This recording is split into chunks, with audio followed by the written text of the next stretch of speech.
साथियों नमस्कार। साथियों, मैं डॉक्टर राधेश्याम सिंह, भूतपूर्व उप पर्यवेक्षक कृषि विभाग।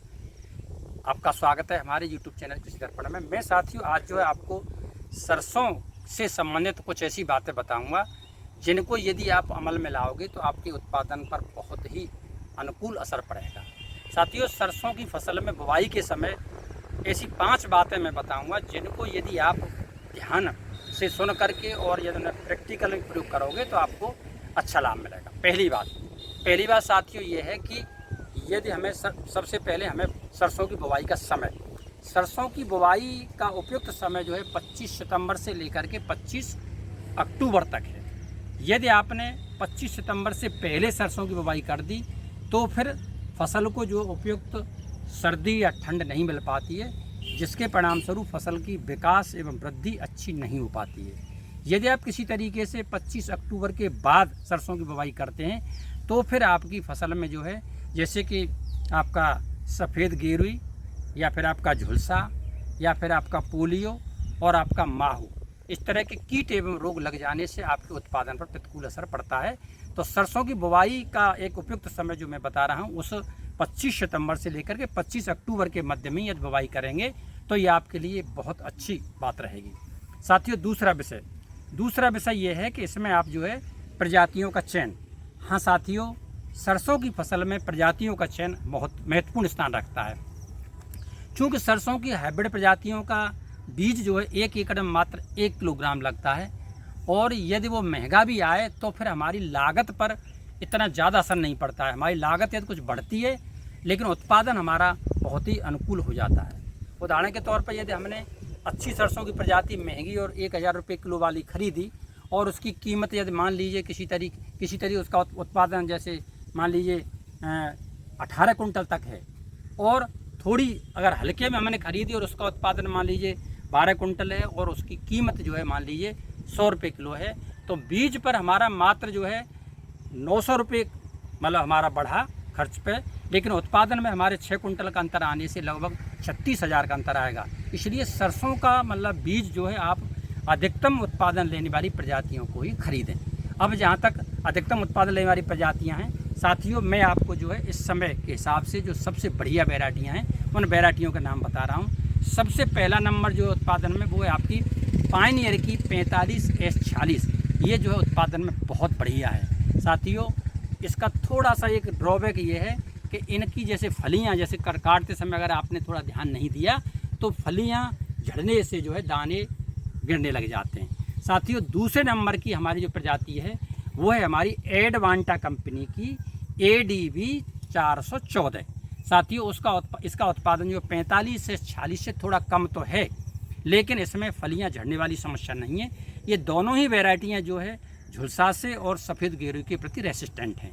साथियों, तीसरी जो हमारी प्रजाति है वो बायर कंपनी की प्रो एग्रो 52। हाँ साथियों, इसका उत्पादन भी बहुत धमाकेदार है, बहुत अच्छा उत्पादन है। आप इसका ये देखा जाए तो उन 2 वैरायटियों से थोड़ा कम है, लेकिन इसका उत्पादन भी बढ़िया और इसमें भी वही समस्या, न फली झड़ती हैं और न दोनों रोगों के प्रति रेसिस्टेंट है। साथियों, चौथी वैरायटी पर हम बात करें तो चौथी वैरायटी जो है श्री राम कंपनी की आपका 1666। हाँ साथियों, इसका भी उत्पादन बहुत बम्पर है और इसमें भी वही विशेषताएं पाई जाती हैं जो अन्य ऊपर की 3 प्रजातियों में पाई जाती हैं। साथियों, एक चौथी प्रजाति जो है भारतीय सरसों अनुसंधान केंद्र सेवर भरतपुर ने ईजाद की है और उस वैरायटी का नाम है आपका गिरिराज। हाँ, गिरिराज भी आप करें तो गिरिराज भी अच्छा उत्पादन देती है। साथियों, अब हमारा तीसरी बात कौन सी है? तीसरी बात यह है कि हमें सरसों की बुवाई के समय जैसे थोड़ा ध्यान ये रखना, जैसे भूमि की तैयारी में हमें बुवाई से 1 हफ्ते पहले 10 दिन पहले हमें क्या करना है कि हमें अपनी मिट्टी में जो है ट्राइकोडर्मा का प्रयोग करना है। ट्राइकोडर्मा का प्रयोग से क्या फ़ायदे हैं और कैसे करते हैं? साथियों, ट्राइकोडर्मा का फ़ायदा ये है कि हमने मिट्टी में अगर शोधन ट्राइकोडर्मा से किया तो फफूंदी जो बीमारियाँ हैं जैसे झुलसा है या सफ़ेद गेरुई है या आपका मतलब पोलियो रोग है, ये फफूंदीजन्य बीमारियाँ जो है हमारी फसल में आक्रमण नहीं करती हैं। अब इसकी विधि ये है कि हम जैसे 1 किलोग्राम ट्राइकोडर्मा को 25 से 30 किलोग्राम सड़ी हुई गोबर की खाद में अच्छी तरह से मिक्स करके छायादार जगह में हम इसको फैला के रख देंगे और हमें गीली टाट की बोरी से रख देंगे। साथियों, 1 हफ्ते यदि रखी रहती है तो गोबर की खाद जो है पूरी तरह से जो है हमारा रंग बदल करके वो ट्राइकोडर्मा का ही एक मॉडिफिकेशन हो जाता है। इसको हम अंतिम जुताई के समय खेत में फेंक देते हैं तो फिर ये जो हमारा, पहली बात तो मैंने जो बताया उन रोगों से सुरक्षा देती है। दूसरा साथियों ये क्या करता है कि इसके जाने से हमारी फसल की बढ़वार भी बहुत अच्छी रहती है। तो ये ट्राइकोडर्मा का आप भूमि में प्रयोग करें। दूसरा साथियों, एक जैसे हमारे किसी तरीके से जड़ की सूंडी है, दीमक है या कटुआ है, इनके आक्रमण के लिए हमें एक अलग तरीके, जैसे हमने ट्राइकोडर्मा का तैयारी की है, ऐसे ही हमें एक दवा आती है ब्यूवेरिया बेसियाना। ब्यूवेरिया बेसियाना की मात्रा वही 1 एकड़ में 1 किलोग्राम लगती है और ये 25 से 30 किलोग्राम सड़ी हुई गोबर की खाद में ट्राइकोडर्मा की तरह ही हम इसको रख करके और खेत में अंतिम जुताई के समय फेंक देते हैं। साथियों, ये दोनों दवाएं ट्राइकोडर्मा और ब्यूवेरिया बेसियाना सरकारी बीज भंडारों पर लगभग 100 रुपये किलो का रेट है और 75% अनुदान पर है, अर्थात इनकी कीमत न के बराबर है, लेकिन इनके प्रयोग करने से हमें आगे उत्पादन में बहुत ही अच्छे परिणाम मिलेंगे। तो साथियों, अब भूमि की तैयारी में हमें यह करना है कि 1 जुताई हमें गहरी और दूसरे 2-3 जुताई हमें कल्टीवेटर से या 1 जुताई रोटावेटर से हमें करने से भूमि को अच्छी तरह तैयार कर लेते हैं। साथियों, अगला बिंदु ये है कि हमें जो है अपना इसकी जो है जैसे बुवाई की विधि में साथियों हमें क्या ध्यान रखना है कि जैसे लाइन से लाइन की दूरी हमें 45 सेंटीमीटर और पौधे से पौधे की दूरी 15 सेंटीमीटर और बीज की गहराई जो है हमें लगभग 4-5 सेंटीमीटर रखते हुए साथियों बात आती है कि बुवाई करते हैं बेसल ड्रेसिंग में क्या देना है। इसके लिए खाद एवं उर्वरक बेसल ड्रेसिंग में उनको साथियों हमें जो ध्यान ये रखना है कि हमें सरसों की बुवाई के लिए लगभग 50 कुंटल सड़ी हुई गोबर की खाद को जो है हम इसमें खेत में अच्छी तरह से मिला दें और इसके अलावा हमारा जो है 100 किलोग्राम सिंगल सुपर फास्फेट और 35 किलोग्राम यूरिया और 25 किलोग्राम MOP। साथियों, ये तीनों ही, ये जो मैंने 4 आइटम बताए, ये चारों आइटम बहुत ही अच्छे मतलब गुणकारी हैं।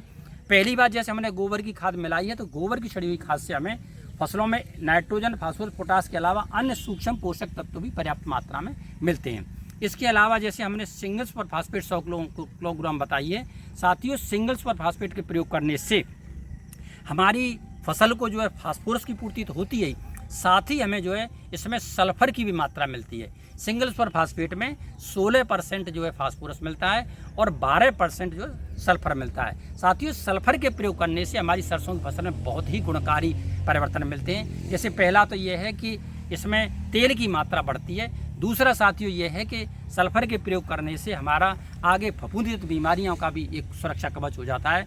तीसरा ये है कि हमारा सर्दी के मौसम में इसका हानिकारक प्रभाव नहीं पड़ता है। तो साथियों, इसके अलावा जो भी हमारी जो अच्छी वैरायटियाँ हैं या बीज की मात्रा है, बीज की मात्रा जो है इसमें लगभग जो है जैसे आपका हाइब्रिड वैरायटियाँ जो है 1 किलोग्राम बीज लगता है और अन्य वैरायटियाँ जो है 1 एकड़ में 1.5 से 2 किलो लगती हैं। साथियों, बीज शोधन का जहाँ तक सवाल है तो बीज शोधन ये ऑलरेडी होकर के आता है और आप चाहें तो संतुष्टि के लिए एक थीरम जो है 2.5 ग्राम प्रति किलोग्राम बीज के हिसाब से इसमें पानी का मुआ लगा करके बीज का शोधन करके आप इसकी बुवाई कर लें। साथियों, अन्य बातें में जो है आपको इससे संबंधित अगले वीडियोज़ में मैं आपको बताऊंगा कि सरसों की अच्छी पैदावार लेने के लिए हमें और क्या क्या बातों का ध्यान रखना है। तो साथियों, इन्हीं सब बातों के अगर आप ध्यान में रखोगे तो आपकी पैदावार बम्पर होगी।